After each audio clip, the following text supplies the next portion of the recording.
Hello, my fellow autistics and my allistic allies. So this video is going to be a little different. Someone on Twitter asked me a question. I'm dabbling in the idea of actually grabbing my phone and doing it word for word, but okay. So basically the question was, so this person asked, so there was an article and they said, how do we adapt artwork for blind people and how do we kind of accommodate the lack of vision? And so, all right, so I have a few ideas for that. So one, you can actually, if they're like paintings, you can grab like a plaque and put them under the painting. So if the painting is on the wall, hang the plaque under the painting, and the plaque should be Braille. You can either hang it or you could do one of those like on the elevators, how there's Braille, you can do the Braille on the wall under there.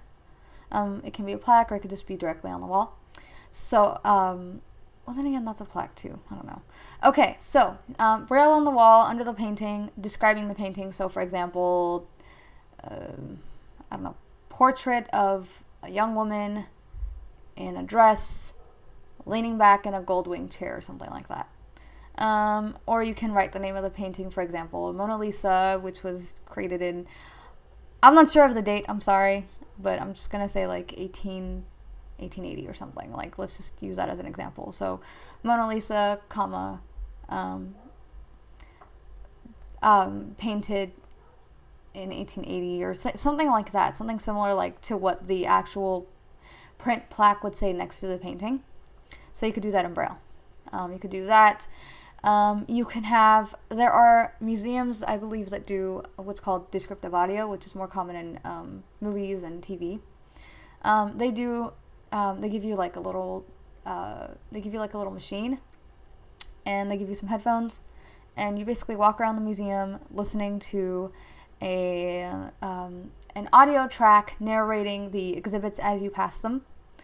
You can do that, although that's a little harder to coordinate,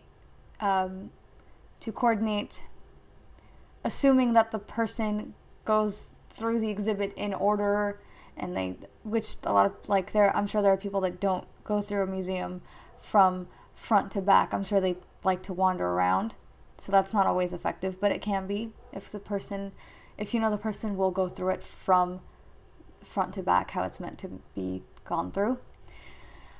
You can do that. If it's a sculpture, okay. I actually saw this happen. When I was younger, we went to, oh my God, I want to say it was LACMA, the LA County Museum of Art.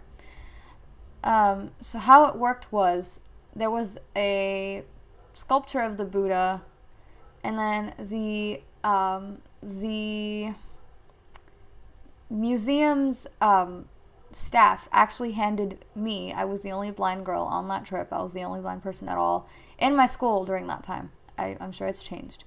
But the museum staff gave me a little, because you can't touch the sculptures as a blind person. They don't even, like, they don't let you, just in case, especially like if it's older artwork, they're like, oh, don't touch it because it could fall apart, or the oil on your fingers could ruin the sculpture or the painting or whatever it may be.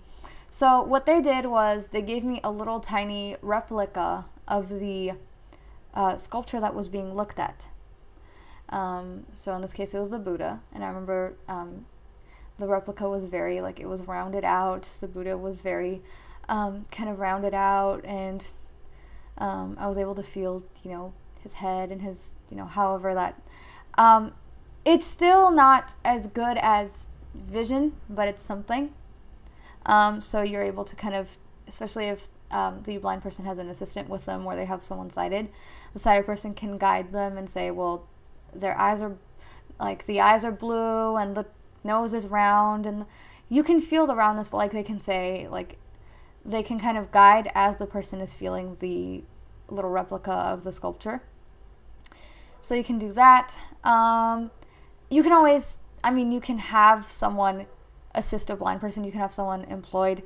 This isn't very practical because there aren't many blind people that go to museums unless you go to somewhere like, what is the most populated area for blind people? Probably San Francisco, especially like around Cal State LA, because a lot of blind people seem to go there. but you can have what am I trying to say here?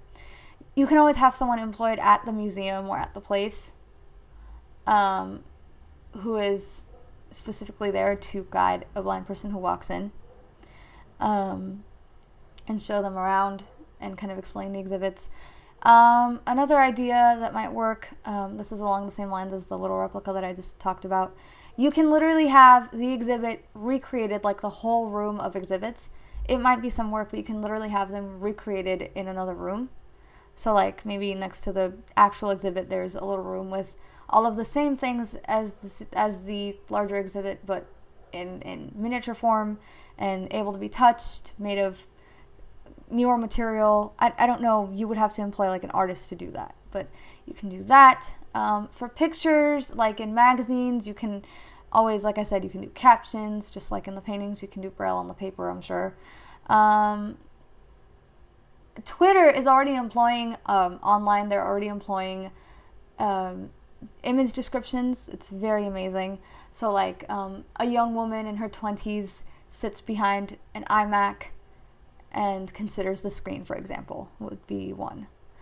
I have seen a couple of them. They're not widely employed because I believe the uploader of the picture actually has to write it in. I don't know if it automatically does. Facebook does something similar. Not always, but it tends to. They tend to, they'll say like image may contain one person smiling, or image may contain two people outdoors, or something like that. And so that's a thing too. So there are several ways to do this. You can always actually talk to a blind person as well. There are several things. There's the National Federation for the Blind, NFB, where you can go on their website, just type in NFB, I'm sure you'll find it in Google or whatever.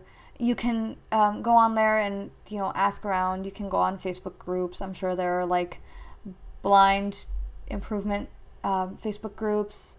I'm sure there are different things that you can go on and see. So there are several ideas. It's just implementing it is the challenge. So my advice would be just consider what you're able to do. Don't do something you can't handle. Ask blind people if for more input if you do wish to have it. And I really hope I was able to answer your question in depth. I don't go to museums often for this very reason, because it's not accessible. And they're huge and crowded, and I'm autistic. But I would love to go to a museum if it was ever made this way. Like even if like when you go to like an aquarium, I've heard that there are actually like touch pools, so you can literally go in the water like with your hand and you can actually touch the animals, which is amazing. So it's kind of the same idea here.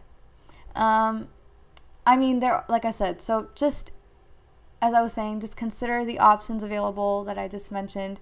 You can always do your own research if this isn't extensive enough. Talk to blind people. Ask them what they would prefer, maybe, if it's possible. Especially if it's like if it's a little gallery that has been put together by 2 or 3 people or something like that. You can always ask the blind people in attendance what would be most possible, or what would be most comfortable or most accommodating to you. Okay, that's it. And thank you so much. I apologize to my fellow autistics if this kind of veered off autism. We'll get back to that. I just really wanted to answer this person's question because they had a really good question. I had not considered that. It's a great question. Thank you so much for asking it. Seriously, I'm sorry if it took me a while to get back to you, and I hope this video is still relevant to you. I hope it hasn't been too long and you're like, where did she go?